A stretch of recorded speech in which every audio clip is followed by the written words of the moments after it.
لڑکیوں کو ایک وقت کے اندر پردے کے احکامات بیان کرنے چاہیے اور ان کو کھل کر کے سب بول دینا چاہیے. آج کا جو دور ہے نا، آپ یہ سوچو کہ ارے ابھی کم عمر ہے، ہم اس سے یہ بات کریں گے، ہم اس سے وہ بات کریں گے، کیسے بات کر سکتے ہیں. یہ سب دور ختم ہو گیا، یہ سب دور اب نہیں رہ گیا ہے. آپ جتنا بتانا چاہ رہے ہیں نا، اس سے 2 قدم آگے اسے پتا ہے پہلے ہی، اس سے زیادہ وہ جان رہی ہے. اس لیے اس طرح کی چیزوں میں شرم حیا کر کے آپ اپنے گھر کو برباد مت کیجیے. اللہ تعالیٰ فرماتا ہے کہ واللہ لا یستحیی من الحق، اللہ تبارک و تعالی حق کو بیان کرنے سے شرماتا نہیں. ہم اور آپ حق کو بیان کرنے سے شرماتے ہیں. لڑکیاں 20-22 سال کی ہو جاتی ہیں اور بھی عمر ہو جاتی ہے، لیکن گھر میں ماں باپ کے ذریعے سے ایک لفظ نہیں سنتی ہیں پردے کے معاملے میں، یا اسی طریقے سے اختلاط سے بچنے کے معاملے میں کہ دیکھو فلاں آدمی لڑکا ہے، اس لڑکے سے تمہیں تعلقات نہیں رکھنا ہے. کوئی بھی لڑکا ہو اس کے ساتھ اکیلے میں نہیں رہنا ہے. اللہ کے رسول صلی اللہ علیہ وسلم نے ایک حدیث کے اندر ارشاد فرمایا کہ جب ایک عورت اور ایک مرد اکیلے رہتے ہیں تو تیسرا وہاں شیطان رہتا ہے. تیسرا وہاں شیطان رہتا ہے. کیا ہو جائے گا کوئی نہیں کہہ سکتا. کس حد تک معاملہ جائے گا بات چیت ہوتے ہوتے کوئی نہیں. ہو سکتا ہے پہلی میٹنگ میں کچھ نہ ہو، پہلی میٹنگ میں تعارف و انٹروڈکشن ہو، دوسری میں بھی کچھ نہ ہو، تیسری چوتھی میٹنگ میں کچھ ہو جائے، تیسری چوتھی ملاقات میں، تیسری چوتھی بار جب ملے اس وقت کچھ ہو جائے. ضروری نہیں کہ پہلی میٹنگ میں سب کچھ ہو جائے گا. یہ کون ان کو بتائے گا؟ بہت کچھ بیان کرنے کے لیے، لیکن ایسا موضوع ہے کہ بہت بیان بھی نہیں کر سکتا. کہاں کہاں تک آدمی شرم و حیا کی باتوں کو کھولے گا. ہمارے گھر کے حالات بہت خراب ہو چکے ہیں. ہماری گھر کی لڑکیاں عورتیں اسکول جاتی ہیں، کالج جاتی ہیں، لیکن وہ بہانہ کر کے کہاں کہاں جاتی ہیں آپ کو ہمیں اندازہ نہیں ہے. آپ کسی پارک میں جائیے، جا کر کے دیکھیے غیر مسلم مردوں کے ساتھ ہماری نقاب پوش عورتیں بیٹھی رہیں گی، اور ماحول ایسا ہو گیا ہے کہ آپ ایک لفظ بول بھی نہیں سکتے. اگر آپ ایک لفظ بولتے ہیں تو وہ قانون کا سہارا لے سکتے. تو ہم اپنے گھر میں ہی تو اب تربیت کریں گے. ایسے ماں باپ کو دیوس کہا گیا ہے. نبی صلی اللہ علیہ وسلم نے ارشاد فرمایا کہ ثلاث لا يدخل الجنہ، 3 قسم کے لوگ ایسے ہیں جو جنت کے اندر داخل نہیں ہوں گے.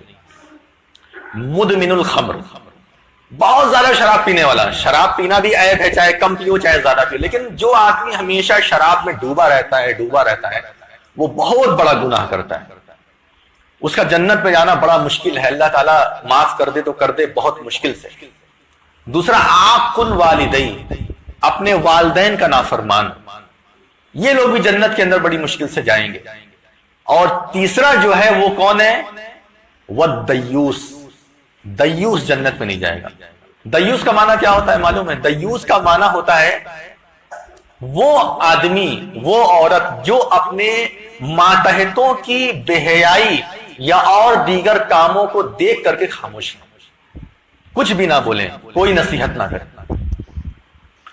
بڑا افسوس اور بہت تعجب ہوتا ہے کہ ماں باپ اپنی آنکھ سے لڑکیوں کے بہت سارے حرکتوں کو دیکھتے ہیں، لڑکوں کے بہت ساری حرکتوں کو دیکھتے ہیں جو حرکت اسلام میں یا کہیں سے بھی جائز نہیں ہوتی ہے، لیکن اس کو دیکھ کر کے خاموش رہتے ہیں. ان کا ملنا جلنا بہت عام ہوتا ہے غیروں کے ساتھ، لڑکیاں ہوں چاہے لڑکے ہوں. لڑکے بھی، ان کو بھی ہمیں نصیحت کرنا ہے. بہت سارے لڑکے ایسے ہوتے ہیں جو غیر لڑکیوں کے ساتھ بہت زیادہ میل جول رکھتے ہیں. ماں باپ اپنی آنکھ سے دیکھتے ہیں لیکن نہیں. کیا صرف لڑکیوں کی عزت اور عفت کی حفاظت ہوگی؟ مردوں کے اور لڑکوں کی عزت کی کوئی حفاظت نہیں ہوگی. وہ زنا کر سکتے ہیں. لڑکیوں کے ساتھ اللہ رب العالمین نے ایسی چیز ڈال دی ہے، اولاد، بچہ، جس کی وجہ سے سب کی نگاہ اس کے اوپر رہتی ہے. لیکن کیا مرد اگر کوئی گناہ کر رہا ہے، زنا کر رہا ہے، تو ایسی صورت میں اس پر کوئی گناہ نہیں ہے، اس پر کوئی افسوس نہیں ہے. وَلَا تَقْرَبُوا الزِّنَا، زنا کے قریب بھی نہ جاؤ. إِنَّهُ كَانَ فَاحِشَةً وَسَاءَ سَبِيلًا، بے شک یہ فحش اور بہت برا راستہ ہے. یہ چیزیں آپ اگر نہیں اپنے گھروں میں بیان کریں گے، اپنے اولاد کے سامنے اس طرح کی چیزوں پر مذاکرہ نہیں کریں گے، بات چیت نہیں کریں گے، تو ہمارے آپ کے گھر میں کیا ہو رہا ہے کچھ بھی ہمیں نہیں معلوم. اللہ رب العالمین نے عورتوں کو خاص طور سے یہ حکم دیا ہے قرآن کے اندر کہ وَقَرْنَ فِي بُيُوتِكُنَّ وَلَا تَبَرَّجْنَ تَبَرُّجَ الْجَاهِلِيَّةِ الْأُولَىٰ، کہ اے عورتوں تم اپنے گھر میں قرار کے ساتھ بیٹھی رہو. بار بار گھر سے باہر نکلنا، تھوڑے تھوڑے کام کے لیے باہر نکلنا، گھومنا ٹہلنا پھرنا، یہ سب تمہارا کام نہیں ہے. تم مسلمان عورت ہو. آج ہمارے گھر میں، ہمارے معاشرے کے اندر عورتوں کو گھومنے کی بڑی طلب ہے. اتنی طلب تو مردوں کو بھی اب نہیں رہ گئی ہے. گھومنے کی اتنی خواہش، پھرنے کی اتنی خواہش تو مردوں کو بھی نہیں رہ گئی ہے جتنی پھرنے اور گھومنے کی خواہش عورتوں کے اندر آ گئی. وہ چاہتی ہیں کہ ہر 4 دن 5 دن میں ایک بار ہم کھانا کھانے کے لیے ہوٹل میں جائیں. وہ چاہتی ہیں کہ مال وغیرہ گھومنے کے لیے ہم جائیں. بہت ساری عورتیں ایسی ہیں جو نقاب پہن کر کے، لیکن گھومنے کا جو ایک جذبہ ہے وہ بہت بڑھتا چلا جاتا ہے. اللہ تبارک و تعالیٰ نے قرآن میں عورتوں کو کہا کہ وَقَرْنَ فِي بُيُوتِكُنَّ، تمہارا کام گھومنا ٹہلنا، میلہ ٹھیلا جھولا جھالے یہ سب نہیں ہے تمہارا. تم اپنے گھر کی فکر کرو اور اپنے معاشرے کی فکر کرو، اسی میں اپنی خوشی کو تلاش کرو، اور اس سے بڑی خوشی تمہیں کہیں نہیں مل سکتی ہے. آج عورتوں کو دیکھیں، ہر جگہ عورتیں مسلمانوں کی مل جائیں گی، نقاب پہنے ہوئے ہر جگہ مل جائیں گی. جہاں ہونا چاہیے وہاں تو ہے ہی ہے، جہاں نہیں ہونا چاہیے وہاں پر بھی ہے. ہم ہوٹل سے اچھا کھانا گھر میں بنا کر کے کھا سکتے ہیں، لیکن ایک مزاج بن گیا ہے کہ نہیں، ہوٹل میں جا کر کے کھانا کھائیں گے. اور ہر 4 دن 5 دن پر ایسا مطالبہ. کتنے لوگوں کا طلاق اور خلا اسی پر ہو جاتا ہے کہ میرا شوہر مجھے گھماتا نہیں، میرا شوہر مجھے پھراتا نہیں. کتنے طلاق کھلے اس وجہ سے ہو رہے ہیں اور ہو گئے. وجہ جانی گئی تو کیا، خالی ہم گھر کے اندر رہتے ہیں، ہمیں کبھی گھمانے نہیں لے کر جاتا ہے. یہ آپ کا کام نہیں. آپ کا گھر ہی آپ کا سب کچھ ہے. آپ اپنے گھر کی 4 دیواری کو اگر محفوظ کر لو، اس سے بڑی کامیابی آپ کے لیے کچھ نہیں. وَقَرْنَ فِي بُيُوتِكُنَّ، اپنے گھر کے اندر قرار کے ساتھ بیٹھی رہو. وَلَا تَبَرَّجْنَ تَبَرُّجَ الْجَاهِلِيَّةِ الْأُولَىٰ، اور جیسے زمانے جاہلیت کے وقت میں اپنے گھروں سے بلا وجہ نکلتی رہتی تھی، جب دیکھو تب تھوڑا دیر میں اندر، تھوڑا دیر میں باہر، تھوڑا دیر میں وہاں، تھوڑا دیر میں وہاں، یہ سب کام مت کرو.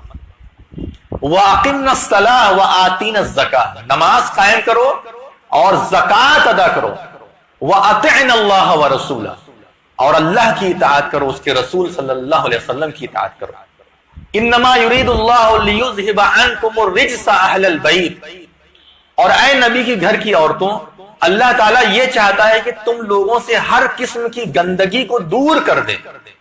ذرہ برابر بھی گندگی کا مطلب یہ ہے کہ کوئی بھی گناہ کا حصہ یا کوئی بھی الزام تمہارے سر پر نہ رہے.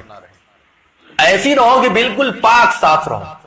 لیذھب عنکم الرجس اہل البیت ویطہرکم تطہیرا، اور اللہ تعالیٰ یہ چاہتا ہے کہ تم کو بالکل پاک صاف رکھے، بالکل صاف ستھرا تمہیں رکھے. یہی اللہ تبارک و تعالیٰ چاہتا ہے. تو اس لیے ان تمام چیزوں پر کون کنٹرول کرے؟